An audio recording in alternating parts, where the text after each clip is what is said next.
right, just got this for my toilet because we have issues sometimes where we have to clean the bottom part. You see that?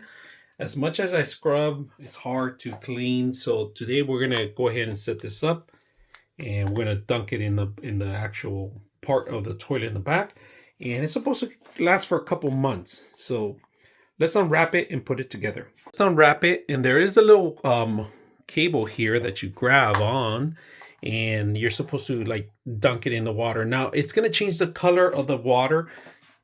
Don't let your dogs drink from it. Keep it away from any pets. All right, make sure you close your door, and either close this too.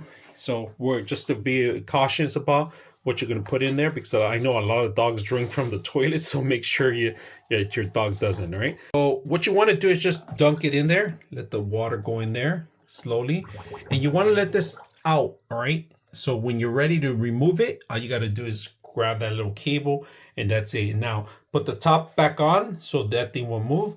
Flush a couple of times, and it's going to start changing color, if you guys notice. So we're going to try this for a couple of weeks and see if it's worth it. All right, so let's go ahead and flush it first time. See the color changes. You can see it changing, but it's going to take a couple more times. I will come back and see if it helps clean up the bottom part. All right, just to let you know, it's been a couple hours already, and it's working. It's looking clean. So if you guys are looking for nice cleanup, automatically cleaner, this is it. I just flushed a couple more times just to make sure it is completely clean, and it does the job. So keeping it ring clear